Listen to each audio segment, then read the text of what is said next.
our chief North Asia correspondent, Stephen Engle, reporting there. And Steve joins us live now from Beijing. Steve.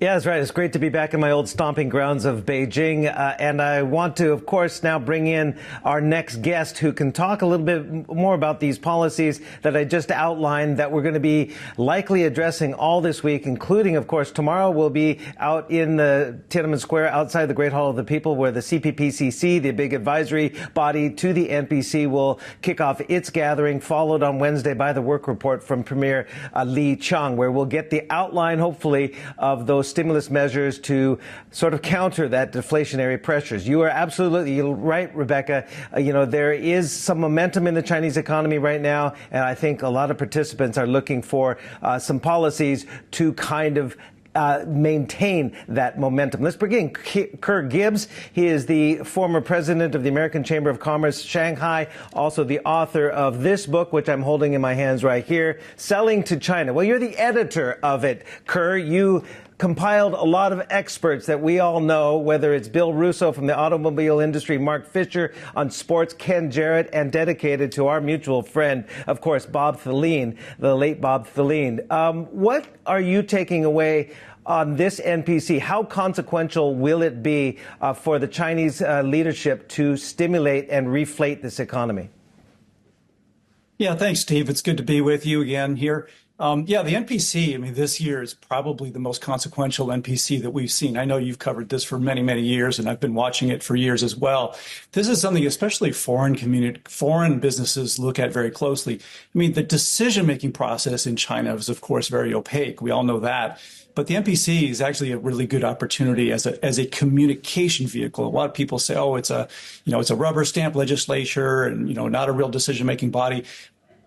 Whether that's true or not, it is actually a very good communication vehicle to explain kind of what are the measures going forward, what is specifically going to be happening in the economy. So, and this one in particular is going to be very consequential. If you look at the challenges that China has had in the past, before other NPCs, you had the Asian financial crisis. Steve, you and I go back that far, to the 90s, and you had the non-performing loans that were supposedly going to bring down the banking system. You had all those global financial crises. Many of those things were external shocks. And what we've got now is challenges that seem to be really coming from within. In other words, nobody forced Beijing to make the regulatory changes that ended up erasing a lot of market cap out of the tech stocks. So what we're looking for really is they're going to have to do a course correction, and they're going to have to take firm measures that get confidence back and stimulate the consumer economy. Right. That's really the key here. So those are the things to be looking for at this NPC. Very consequential meeting.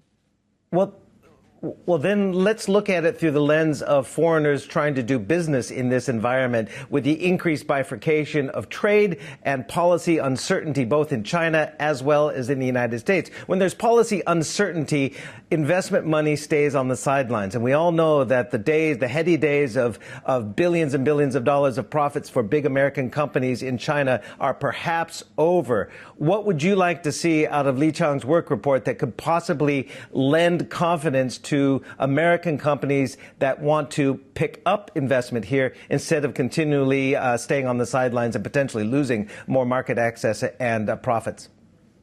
Yeah, you're exactly right. It's visibility into the future, understanding what's coming in the regulatory environment. In other words, the measures that were taken 4 years ago, they were explained, but what foreign companies are really looking for is visibility into the future. What is going to be the relationship between private enterprises and the state-owned enterprises?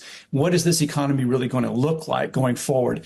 And I think to bring back to the meeting, I'm sure you're going to want to talk about is the meeting with the entrepreneurs about a week, 10 days ago, where they were where Xi Jinping brought them in out of the cold, told them that they were going to be part of this, and gave them an opportunity to pledge loyalty, which they did.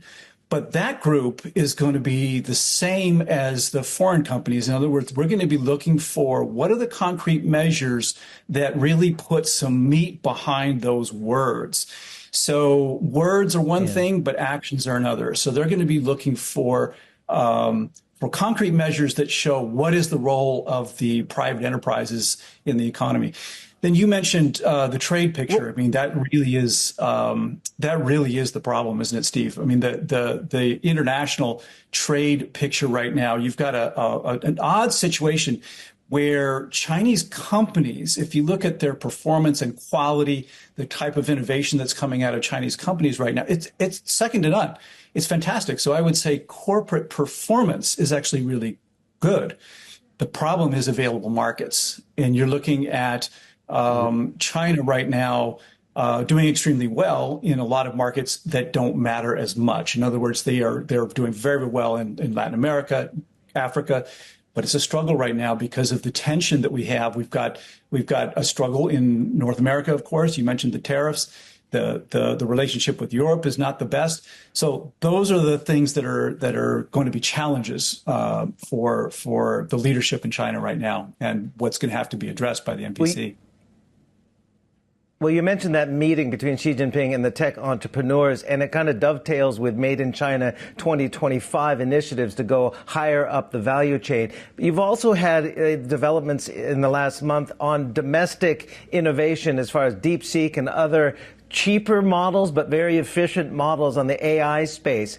What is the risk to the foreign companies that want to participate at a time when, barriers to entry are going higher from both the United States and China amid what people are calling a potential trade war?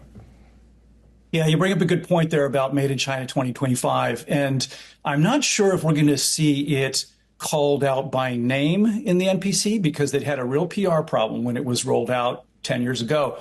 And the foreign community hated it because it showed the declining market share that China was laying out for foreign companies to be available.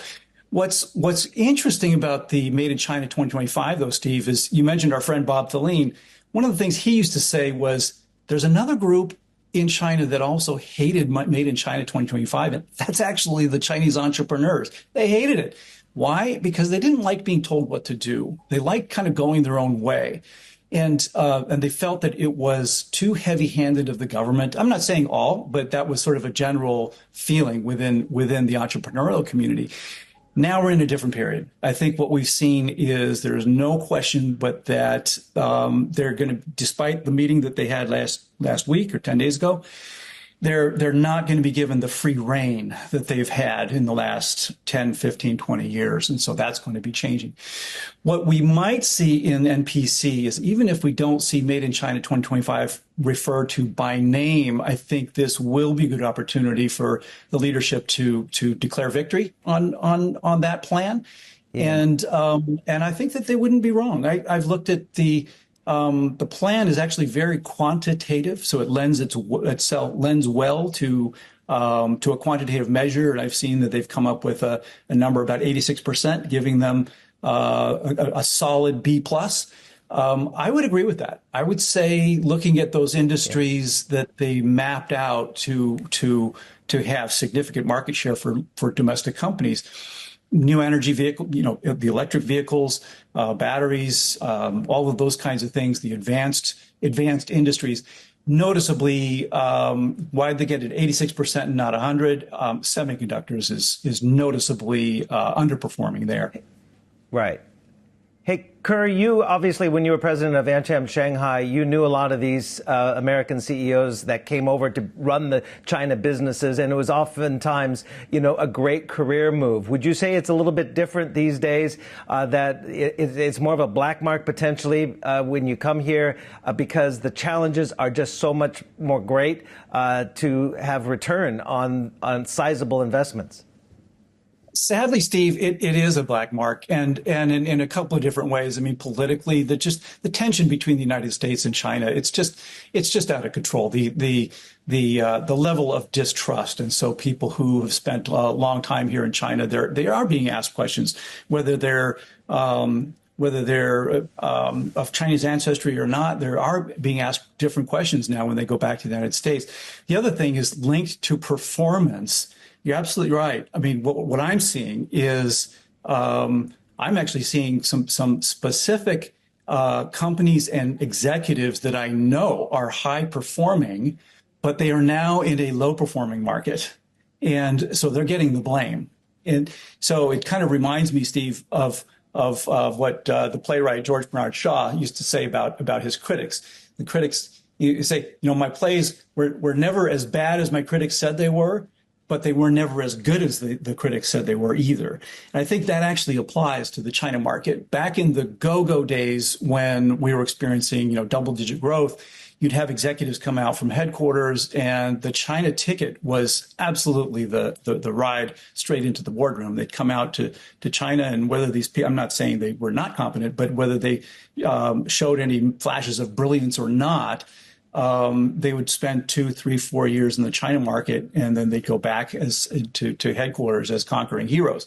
You've got the opposite situation now, where you come out and the businesses are struggling. Let's be honest. I mean, look at the foreign OEM car makers; they are struggling. So those used to be very high growth businesses. Now they're not. Kerr, always good talking to you. Good stuff. We'll have you back on again. And as we run through the opening days of the National People's Congress here in Beijing, Kerr Gibbs, the former president of American Chamber of Commerce in Shanghai. David, back to you.